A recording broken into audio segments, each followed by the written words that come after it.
Hello students, good evening to all of you. So I am going to discuss this question number 12 जो कि J 2023 में पूछा गया.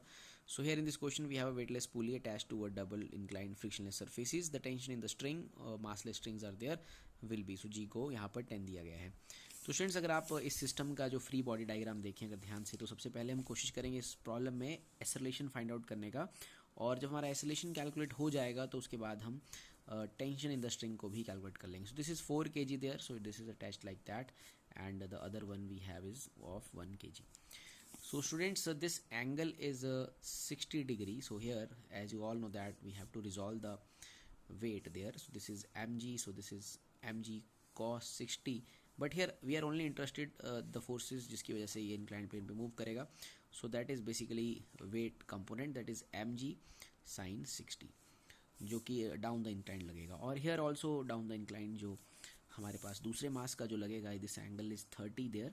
सो वो लगेगा m डैश जी साइन 30. ये 1 kg का है इसलिए मैंने इसे m डैश लिया है, और ये 4 kg का है इसलिए मैंने इसे मास m लेके रखा है. तो स्टूडेंट्स, ये हमारा कुछ फ्री बॉडी डायग्राम है. यहाँ से हम सिस्टम की जो है एक्सेलरेशन कैलकुलेट कर लेंगे. So acceleration is basically force upon mass, F net upon mass.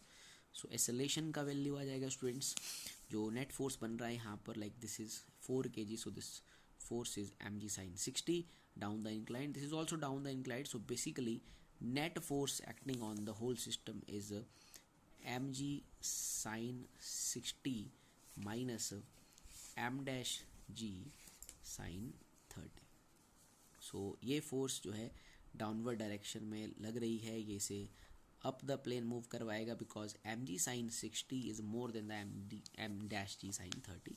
सो मैंने एम जी साइन 60 से M G dash G sine 30 को माइनस किया है. So acceleration is net force upon total mass of the system.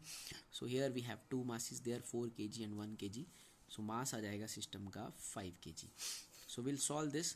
G की value हमें 10 लेनी है. This is 4 into 10 sin 60 is root 3 by 2 minus 1 into 10 into sin 30 is half and divided by 5.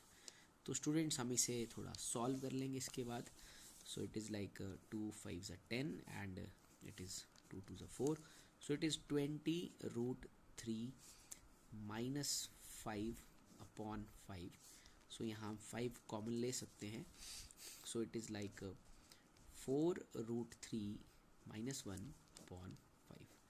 So यहाँ से जो acceleration आ रहा है that is 4 meter per second square. So we'll note this. Now we again go to the free body diagram. अगर हम problem देखें students, तो problem में हमसे पूछा गया है find the tension in the string, find the tension in the string. So will take any of the mass there and try to calculate the tension. जैसे कि अब ये इस मास को आप देखिए. So this is being like a string there, this being attached with both the masses there. So tension is there, tension is same for both the portions. So let's study the equation for this 1 kg. हमने system का acceleration students calculate कर लिया है, वो हमारे पास आया है 4 root 3 minus 1. So now will write the equation for this 1 kg.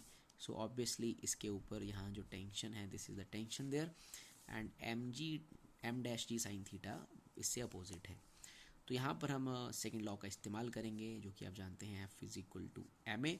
सो अगर मैं 1 kg के लिए इक्वेशन लिखता हूँ तो बनेगी T minus m dash g sin 30 is equal to mass of the system, that is obviously 1, multiplied by acceleration. Acceleration हमने अभी निकाला 4 root 3 minus 1. So we'll solve this and get the answer for tension in the string there. So T is equal to 4 root 3 minus 1 plus m dash g sin 30. So we'll solve this students. So T is equal to 4 root 3 minus 1 plus mass की value है 1, G की 10 and it is 1 upon 2. So it is 5. So हमारे पास आ रहा है 4 root 3 minus 1 plus 5. So we'll solve this. So it is 4 root 3 plus 4. So we can take 4 as common. So it is 4 root 3 plus 1 Newton. So this is the answer for the tension in the string there. So we'll check this. It is C option 4 root 3 plus 1 Newton. Thank you.